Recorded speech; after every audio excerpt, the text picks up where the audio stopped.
En ons is by Markus 4. Kan jy glo dat dit al so ver is, maar tog so 'n klein stukkie is wat ons deurgestap het. En ons het deur soveel dinge al gewerk.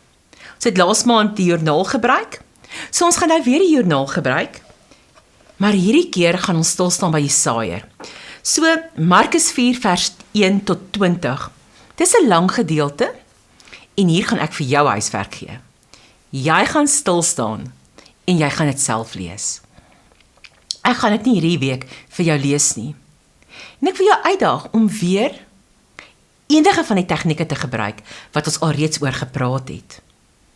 Maar ek wil vra, pas dit hierdie keer meer op jouself toe.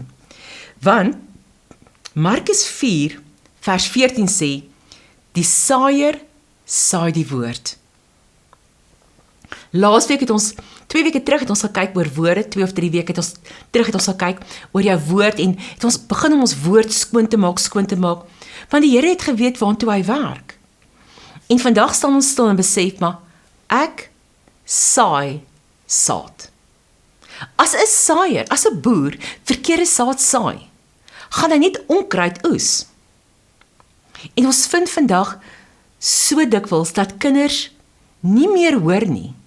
Hoekom? Want hulle word grootgemaak met die rekenaar. Hulle word grootgemaak met 'n iPad. Hulle word grootgemaak met 'n selfoon. En dit is die woorde wat hulle het. Die navorsing wat nou bewys is, dat kinders wat tussen 6 en 9 is, wat groot geword het met 'n rekenaar en met 'n selfoon en met 'n iPad, se beredeneringsvermoë het afgeneem met 15%. So ons het nodig om te sê, Here, die saad wat ek saai, die woorde wat ek saai, my dade het 'n impak op mense. Maar die persoon vir wie ek my woord gee, kan bepaal wat hulle met hy saad gaan maak. So in ons studie hierdie week, gaan jy weer jou joernaal gebruik en jy gaan sien dat hier is saad gesaai op verskillende plekke. En wat interessant is, die Here gee die gelykenis en hy verduidelik dit later eers vir sy disippels. So die eerste plek waar die saad gesaai was, het dit op die pad geval. Gaan kyk, wat is die betekenis daarvan? Ek gaan nie alles met jou deel vandag nie. Die tweede plek is, dit het op rotsagtige plekke geval. Kom ons kyk gou. Ja, rotsagtige plekke geval. Daarna het dit in die dorings geval en dit het op goeie grond geval. Elkeen van hulle het 'n betekenis vir jou. En wat ek vandag vir jou wil vasmaak, of in hierdie week wil vasmaak is, jou woorde het 'n impak. Wat jy praat by die werk, jou woord is saad, en die mense met wie jy praat kan kies wat hulle met daai woord doen. Dis wat interessant is van hierdie gedeelte. Die boer kies nie waar die saad val nie. Vandag is ons baie meer elektronies, so ons reguleer die saad meer, maar hierso het die saaier gevat en hy die saad so gesaai. Hy het geloop en dit gegee, en die saad het gegaan waar die wind het gedra het. Die saad het geval daarby, as daar nie wind was en daar reg by hom. Die hoeveelheid saad wat geval het, is ook bepaal deur die wind en die beweging en sy loop. En net so vir jou. Ons het gepraat oor woord. So jou woord bepaal die atmosfeer. Jou woord bepaal die gesindheid van jou hart. Jou woord bepaal jou lewenstyl. Jou woord bepaal jou verhouding met God.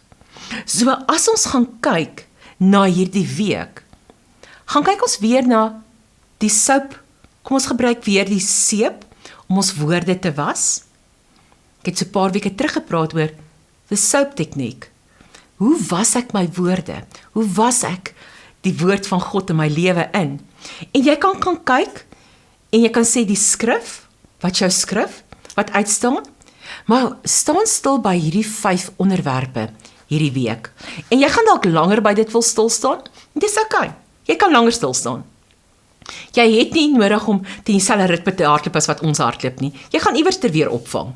Jy raak nie agter omdat jy 2 2 weke by dieselfde tema stil staan nie. Maar in jou seeptegniek gaan ons na spesifieke temas kyk. En die een is dan die saaier. Jy kan die saaier wees, God kan die saaier wees, of ander mense saai in jou lewe. So baie keer saai mense in jou lewe en jy hoor niks. Dit val op die grond. Ander kere sê hulle vir jou iets en jy raak opgewonde, maar dis so rotsagtige plekke. Na die tyd besef jy, wag 'n bietjie, dit was nie nice nie. Hierdie moes nie gespreek gewees het nie. Dan ander mense begin jou die mekaar praat, dat jy begin verstrenger raak en jy voel naderhand, maar ek kan versmoor. En dan ander mense spreek woorde wat jy weet jou bou. En jy gaan moet identifiseer watter mense het watter woorde in jou gespreek. En hier wil ek spreek met huweliksmaats. Ons raak so gewoond aan mekaar se stemme, dat ons baie keer nie meer hoor as die ander een praat nie. Met ander woorde, in die huwelik val die woorde op die pad en dit word opgepik en dit veroorsaak soveel hartseer. En dan begin die beklei. Maar as ons mekaar verstrengel, dan maak ons mekaar seer. Begin mekaar ag. En mag hierdie week vir jou 'n plek wees waar jy sê, Here, net teenoor my huweliksmaat en my kinders, wil ek werklik woorde spreek, omdat ek weet die grond is voorberei. Ek wil nie die woord spreek en nie verbygaan nie. Ek wil hê jy moet hierdie week stil staan en gaan kyk, wanneer spreek ek die woord? Is dit net 'n bevel wat ek gee?